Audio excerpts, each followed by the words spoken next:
की क्लास में अपन बात करेंगे, ठीक है, कुछ टॉपिक पर जो शॉर्ट नोट्स के रूप में डीबीएमएस में जो क्वेश्चंस पूछे जाते हैं, ठीक है, एग्जाम के सेमेस्टर एग्जाम्स के अंदर, ठीक है। पहला है डीबीएमएस जनरलाइजेशन, दूसरा है डीबीएमएस स्पेशलाइजेशन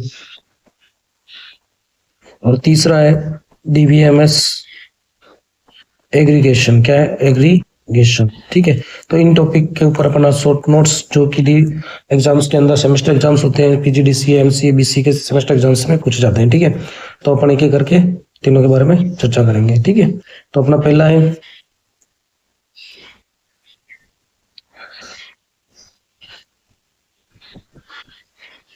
ठीक है, तो पहला है अपना जिसके अंदर है डीबीएमएस जनरलाइजेशन। क्या है? DBMS generalization. तो डीबीएमएस जनरलाइजेशन क्या होता है?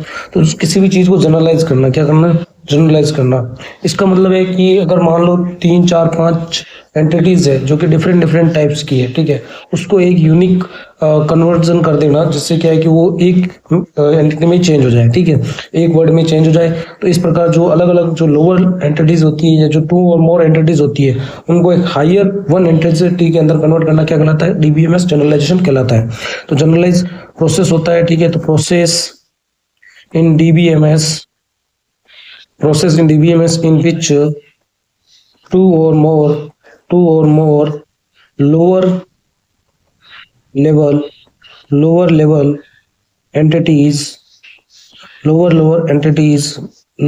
entities are combined to form a higher level entity।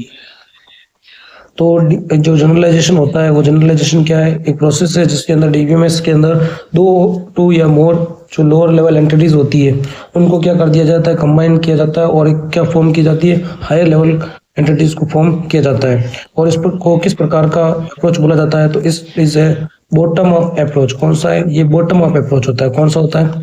Bottom up approach होता है। तो जो डीबीएमएस जनरलाइजेशन होता है, वो डीबीएमएस जनरलाइजेशन किस प्रकार का अप्रोच होता है? तो ये बॉटम अप अप्रोच होता है, ठीक है, इन डेटाबेस डिजाइन। डेटाबेस डिजाइन के अंदर एक ऐसा अप्रोच होता है, ठीक है। तो ये होता है बॉटम अप अप्रोच, ठीक है। तो जो डीबीएमएस जनरलाइजेशन है, वो डीबीएमएस जनरलाइजेशन क्या है? तो DBMS generalization is a process in DBMS in which 2 or more lower level entities are combined to form a higher level entity। It is a bottom up approach in database design। और generalisation का common feature क्या होता है? तो common feature ये होता है कि जो डिफरेंट टाइप की जो एंटिटीज होती है, उनको आइडेंटिफाइज किया जाता है और कंबाइन किया जाता है, किसमें? एक सिंगल जनरलाइज एंटिटी के अंदर कंबाइन किया जाता है, ठीक है। इसके क्या क्या पर्पज होते हैं? तो जो जनरलाइजेशन होता है, इसका क्या पर्पज होता है? तो ये क्या करता है? ये रिड्यूस करता है डेटा रिडंडेंसी, यानी कि जो डुप्लीकेट्स वैल्यू आती है उनको क्या करता है? ये रिमूव करता है। तो इसका पर्पज क्या होता है जनरलाइजेशन का पर्पज? तो जनरलाइजेशन का पर्पज होता है कि ये रिड्यूस करता है किसको? डेटा रिडंडेंसी को।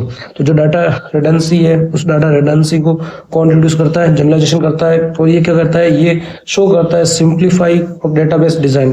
जो डेटाबेस डिजाइन है उसको क्या करता है? सिंप्लीफाई करता है। और ये क्या करता है? ये ग्रुप करता है सिमिलर एंटिटीज को। जो भी सिमिलर एंटिटीज होती है उसका ग्रुप बनाकर उसको क्या करता है? सिंगल एंटिटी में कन्वर्ट करता है। जैसे कि अपन एग्जांपल के बारे में बात करें, जैसे कि मान लो इसका एग्जांपल क्या है? तो इसका एग्जांपल जैसे कि मान लेते हैं कि एंटिटीज एक एंटिटी है स्टूडेंट। क्या है? स्टूडेंट, ठीक है। उसके अंदर क्या है? स्टूडेंट का नाम है और स्टूडेंट की क्या है? एज है, ठीक है। और एक एंटिटी कौन है? टीचर। क्या है? एक एंटिटी, दूसरी एंटिटी क्या है? टीचर। इसमें भी क्या है? नाम है और क्या है? एज। अब इसकी अपन जनरलाइज एंटिटी बनाए तो टीचर भी एक क्या है? टीचर है, वो भी क्या? एक पर्सन है। और स्टूडेंट है, वो भी क्या? एक पर्सन है। तो इसकी जो जनरलाइज एंटिटी होगी वो क्या बन जाएगी? तो वो बन जाएगी पर्सन। क्या बन जाएगी? पर्सन। जनरलाइज एंटिटी वो क्या बन जाएगी? पर्सन। पर्सन के अंदर अपन क्या डाल देंगे? इसी का नाम और इसी का डाल देंगे? एज। तो अपने को अगर बात करें, ठीक है, तो यहाँ पे अपन देखें तो 2 डिफरेंट एंटिटीज थी। एक का नाम क्या था? स्टूडेंट, जिसके अंदर क्या था? स्टूडेंट का नाम और स्टूडेंट की एज। और दूसरी जो एंटिटीज थी उसका नाम क्या था? टीचर। उसके अंदर भी क्या था? टीचर का नाम और टीचर का एज। इसकी एक अपने जनरलाइज एंटिटी बनाई, जिसको इन दोनों एंटिटीज को क्या किया? कंबाइन किया कि स्टूडेंट भी एक पर्सन है और टीचर भी क्या? एक पर्सन है। तो अपन एक पर्सन नाम से एंटिटी बनाई जो कि जनरलाइज एंटिटी है, हायर लेवल एंटिटीज थी। उसके अंदर जो स्टूडेंट है उसका भी नाम और एज आ गया, और टीचर है उसका भी क्या हो गया? नाम और एज आ गया। तो इज जो पर्सन है वो पर्सन क्या है? जनरलाइज एंटिटी है जो कि कंटेंट करती है क्या? Common attributes of student and teacher. ये क्या करती है, जो यहाँ पे अपने जनरलाइज एंटिटी पर्सन बनाई है, ठीक है, ये जो पर्सन जनरलाइज एंटिटी है, ये क्या करती है, कंटेन करती है दोनों के जो कॉमन एट्रीब्यूट्स रहते हैं स्टूडेंट और टीचर्स के, नेम और एज दोनों को कंटेन करती है। अब इससे क्या फायदा होते हैं, तो इसके फायदा होते हैं कि ये सिंप्लीफाई करता है डेटाबेस स्ट्रक्चर को। यहाँ पे डेटाबेस स्ट्रक्चर दो है डिफरेंट टाइप्स के, ठीक है, इसको सिंप्लीफाई करके क्या कर देती है, ये सिंगल डेटा स्ट्रक्चर को बनाती है, और साथ में ये रिड्यूस करती है डुप्लीकेशन ऑफ डेटा। अगर कहीं डेटा के अंदर डुप्लीकेट्स है, ठीक है, तो उन डेटा को डुप्लीकेट्स को वो जब सिंगल एंटिटी में कन्वर्ट करती है तो वहाँ पे वो डुप्लीकेशन को क्या करती है, रिमूव करती है, ठीक है। तो इससे इसके जो फायदे होते हैं एडवांटेज, तो इसके एडवांटेज क्या हो गए, एक एडवांटेज तो हो गया ये सिंप्लीफाइड करती है, क्या करती है, सिंप्लीफाइज डेटाबेस स्ट्रक्चर, डेटाबेस के जो स्ट्रक्चर है उस डेटाबेस स्ट्रक्चर को क्या करती है, सिंप्लीफाइज करती है, क्या करती है, सिंप्लीफाई करती है। साथ में ये रिड्यूस करती है, क्या रिड्यूस करती है, डुप्लीकेशन ऑफ डेटा, तो ये रिड्यूस करती है डुप्लीकेशन ऑफ डेटा को क्या करती है, ये रिड्यूस करती है। उसके बाद में अपन दूसरी बात करेंगे जिसका नाम क्या है, डीबीएमएस स्पेशलाइजेशन। क्या है, डीबीएमएस स्पेशलाइजेशन। तो डीबीएमएस स्पेशलाइजेशन ये क्या होता है, तो ये इसका अपोजिट होता है जो अपन अभी जनरलाइजेशन पढ़ा है, ठीक है। तो specialization is the opposite of the generalization, it is the process of dividing a higher level entity into lower entities based on a specific characteristic. It is a top down approach in database design। तो इसकी definition क्या हो गई कि specialisation है वो opposite होता है किसका, जनरलाइजेशन का। और ये प्रोसेस क्या होता है, process of dividing a higher level entity into lower level entity.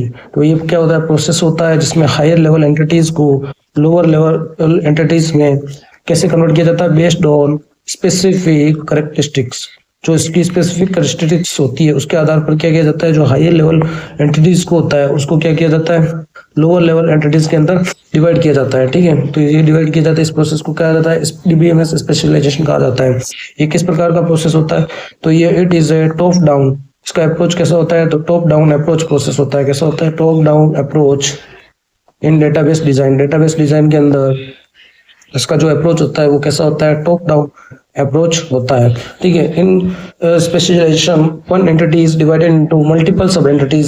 जो स्पेशलाइजेशन प्रोसेस होता है इसके अंदर क्या होता है, एक एंटिटी को डिवाइड किया जाता है, कितनी मल्टीपल सब एंटिटीज में डिवाइड किया जा सकता है। इसका पर्पस क्या होता है, टू रिप्रेजेंट डिटेल इन्फॉर्मेशन। अगर कोई एंटिटी है उसको अपन को रिप्रेजेंट करना है डिटेल इन्फॉर्मेशन के अंदर, तो उसको क्या करेंगे, डिवाइड कर देंगे सब एंटिटीज के अंदर जो लोअर लेवल की होगी, ठीक है। To create more specific entities. अगर मान लो कोई एक बिग एंटिटी है जो कि हायर लेवल एंटिटी है, उसके अंदर अपने को स्पेसिफिक इन्फॉर्मेशन के अकॉर्डिंग उसके स्पेसिफिक डेटा के अकॉर्डिंग उसको अलग अलग स्पेसिफिक एंटिटीज को क्रिएट करना होता है, तो अपन क्या स्पेशलाइजेशन का यूज करते हैं। जैसे कि एंटिटी मान लेते हैं, यहाँ पर अगर इसका एग्जांपल पूछा जाए कि कौन सा स्पेसिफिकेशन का एग्जांपल होता है, तो एंटिटी, ये मान लेते हैं कि एंटिटी एक एम्प्लॉय है। क्या है, एम्प्लॉय। एक एंटिटी क्या है, एम्प्लॉय। इस एम्प्लॉय के अंदर आईडी है और उसका क्या है, नाम। तो एक एम्प्लॉय है, एम्प्लॉय एक एंटिटी है जिसके अंदर क्या है, उसका एम्प्लॉय का आईडी है और एम्प्लॉय का क्या है, नाम। अब इसको अपन ने क्या किया, स्पेशलाइज्ड एंटिटी के अंदर कन्वर्ट कर सकते हैं, जिसके अंदर उसकी जो भी कैरेक्टरिस्टिक होगी उसके अकॉर्डिंग क्या करेंगे, उसको कन्वर्ट कर देंगे। तो कन्वर्ट करेंगे तो जैसे कि एम्प्लॉय में एक मैनेजर भी हो सकता है, वो भी क्या होता है, एम्प्लॉय होता है। और एक क्लर्क होता है, वो भी क्या होता है, एम्प्लॉय होता है। तो क्लर्क भी एक एम्प्लॉय और मैनेजर भी क्या है, एम्प्लॉय है। तो मैनेजर है, वो मैनेजर भी एक एम्प्लॉय और क्लर्क भी क्या, एम्प्लॉय। तो मैनेजर के अंदर अपने एंटिटी बनाई, ठीक है। मैनेजर है उसको एक एंटिटी बनाई, जैसे कि अपने एम्प्लॉय है, उस एम्प्लॉय को दो सब एंटिटीज के अंदर डिवाइड किया, जिसके अंदर एक मैनेजर एंटिटी बन गई, दूसरी क्लर्क बन गई। तो यहाँ पे एम्प्लॉय को divide into two entities, manager and clerk. तो इस पे यहाँ पे एडवांटेज क्या होते हैं इसके, तो अपने को पूछा जाए स्पेशलाइजेशन के एडवांटेज क्या होते हैं, तो ये प्रोवाइड करता है डिटेल्ड इन्फॉर्मेशन। क्या करता है, प्रोवाइड डिटेल्ड इन्फॉर्मेशन। ये क्या करता है, हाई लेवल एंटिटीज को लोअर लेवल एंटिटीज या सब एंटिटीज में डिवाइड करता है, जिससे कि ये उसके स्पेसिफिकेशन के अकॉर्डिंग डिवाइड करता है। इसलिए ये प्रोवाइड करता है क्या, डिटेल इन्फॉर्मेशन को प्रोवाइड करता है। और ये क्या करता है, इम्प्रूव करता है, ठीक है। डेटा ऑर्गेनाइजेशन, जो डेटा को ऑर्गेनाइज करना होता है उसको भी क्या करता है, ये इंप्रूव करता है, क्योंकि स्पेसिफिकेशन के आधार पर उनको क्या कर देता है, डिवाइड कर देता है। उसके बाद में जो तीसरा टर्म है वो कौन सा है, वो है डीबीएमएस एग्रीगेशन। कौन सा है, डीबीएमएस एग्रीगेशन। तो तीसरा टर्म कौन सा है? DBMS aggregation. ये क्या होता है? तो DBMS aggregation is a process in DBMS used to represent a relationship between relationships. ये क्या करता है? रिलेशनशिप्स का भी रिलेशंस बताता है, ठीक है। It is used when we need to treat a relationship as a entity. जब अपन क्या करते हैं, रिलेशनशिप को ही एक एंटिटी के रूप में व्यवहार करते हैं, ठीक है। तो ये क्या करता है? ये रिलेशनशिप्स के बीच में रिलेशनशिप्स को बताता है। तो ये क्या होता है? तो प्रोसेस इन डीबीएमएस, डीबीएमएस में कौन सा प्रोसेस है? Use to represent relationship, used to represent a relationship between relationships। ये relationships के बीच में क्या करता है? relationships को बताता है कौन? एग्रीगेशन। तो एग्रीगेशन क्या? एग्रीगेशन कैसा प्रोसेस होता है? तो एग्रीगेशन एक प्रोसेस होता है जो कि डीबीएमएस में यूज किया जाता है to represent a relationship between relationships. It is used when we need to treat, अपने को क्या ट्रीट करने की जरूरत है? क्या? A relationship as entity. जब रिलेशनशिप को एक एंटिटी की तरह बिहेव किया जाता है, ठीक है, तो ये कौन सा होता है? DBMS aggregation. तो डीबीएमएस एग्रीगेशन के अंदर क्या होता है कि रिलेशनशिप होता है उसको अपन क्या करते हैं? एंटिटी की तरह बिहेव कराते हैं और फिर क्या करते हैं? रिलेशनशिप्स को बीच में रिलेशनशिप्स निकालते हैं, ठीक है। तो इसका क्या पर्पज होता है? तो इसका पर्पज होता है to represent complex data relationships. ये क्या करता है? इसकी जो एग्रीगेशन है इसकी हेल्प से अपन रिप्रेजेंट करते हैं जो कॉम्प्लेक्स डेटाबेस डिजाइन होता है, ये कॉम्प्लेक्स जो डेटा रिलेशंस होते हैं उनको क्या करते हैं? रिप्रेजेंट करते हैं। किसके थ्रू? एग्रीगेशन के थ्रू अपन क्या करते हैं? एग्रीगेशन के थ्रू रिप्रेजेंट करते हैं, ठीक है। कॉम्प्लेक्स जो डेटा रिलेशनशिप्स होते हैं उनको क्या करते हैं? रिप्रेजेंट करते हैं। और साथ में ये किसको इंप्रूव करता है? तो ये इंप्रूव करता है डेटाबेस मॉडलिंग को। ये जो डेटाबेस मॉडलिंग है, जो अपन ने अलग अलग मॉडल्स बनाए थे, जैसे कि हायरार्किकल मॉडल हो गए, ठीक है, नेटवर्क मॉडल हो गए, तो अपने जो अलग अलग मॉडल बनाए थे उसके अंदर भी ये क्या करता है? इंप्रूव करता है। डेटा जो मॉडलिंग है उसके अंदर भी क्या करता है? इंप्रूवमेंट करता है। अब इसका अपन एग्जांपल कैसे दें? तो एक एग्जांपल है रिलेशनशिप का, ठीक है। रिलेशनशिप का एग्जांपल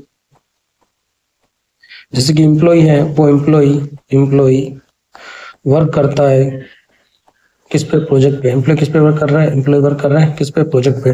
तो यहाँ पे जो एग्रीगेशन है वो एग्रीगेशन अपन कैसे बनाएंगे? तो एग्रीगेशन जैसे कि मैनेजर है, ठीक है, तो मैनेजर है वो क्या करता है? मैनेज करता है। क्या करता है? मैनेज करता है। Employ works on project. जैसे कि यहाँ पे अपन एक देख रहे हैं कि एम्प्लॉय है वो वर्क करता है प्रोजेक्ट पे, ये एक रिलेशन हो गया। अब एग्रीगेशन क्या कर रहा है? उस रिलेशनशिप पे भी क्या कर रहा है? और रिलेशनशिप ऐड कर रहा है कि जो मैनेजर है वो मैनेज करता है क्या? एम्प्लॉय के वर्क को। तो यहाँ पे जो एम्प्लॉय का वर्क था उसका रिलेशन किससे कर दिया? मैनेजर से कर दिया। किससे कर दिया? मैनेजर से कर दिया। तो यहाँ पे जो रिलेशनशिप्स है उस रिलेशनशिप्स का रिलेशनशिप बताने के लिए जिसका एंटिटी का यूज किया जाता है, जिस मेथड का यूज किया जाता है वो क्या कहलाता है? डीबीएमएस एग्रीगेशन कहलाता है। तो डीबीएमएस एग्रीगेशन कैसा क्या होता है? तो DBMS aggregation is a process in DBMS used to represent a relationship between relationships। It is used when we need a treat a relationship as an entity। aggregation help represent complex relationship in database design। और इसके purpose क्या होते हैं? तो purpose होते हैं to represent complex data relationships. ये जो कॉम्प्लेक्स डेटा रिलेशनशिप होता है उनको रिप्रेजेंट करता है, इंप्रूव करता है डेटाबेस की मॉडलिंग को, ठीक है। अपन एग्जांपल के तौर पे अपन ने देखा था एम्प्लॉय जैसे वर्क करता है प्रोजेक्ट पे, तो इसका एग्रीगेशन क्या हो गया? तो मैनेजर मैनेज करता है। Here is the relationship employee works on project, it is treated as single entity। तो यहाँ पे जो एम्प्लॉय वर्क करता है प्रोजेक्ट पे, ये क्या है? एक सिंगल एंटिटी के अंदर इसको अपन ने चेंज कर दिया। अब इसके एडवांटेज क्या होते हैं? इसके एडवांटेज है कि ये इसके द्वारा अपन रिप्रेजेंट कर सकते हैं कॉम्प्लेक्स रिलेशनशिप को भी रिप्रेजेंट कर सकते हैं। तो इसका एडवांटेज क्या हो गया? तो रिप्रेजेंट्स कॉम्प्लेक्स रिलेशनशिप्स। अब जो कॉम्प्लेक्स रिलेशनशिप्स होते हैं उसको भी क्या कर सकते हैं? इससे रिप्रेजेंट कर सकते हैं। और ये क्या करता है? ये इंप्रूव करता है डेटाबेस डिजाइन को। ये क्या करता है? इंप्रूव करता है किसको? डेटाबेस डिजाइन को, ठीक है। अगर आपने इतना लिख दिया इस क्वेश्चन के अंदर आपको पूरे नंबर से पूरे नंबर मिलेंगे, ठीक है। तो नेक्स्ट टॉपिक की चर्चा करेंगे नेक्स्ट क्लास में।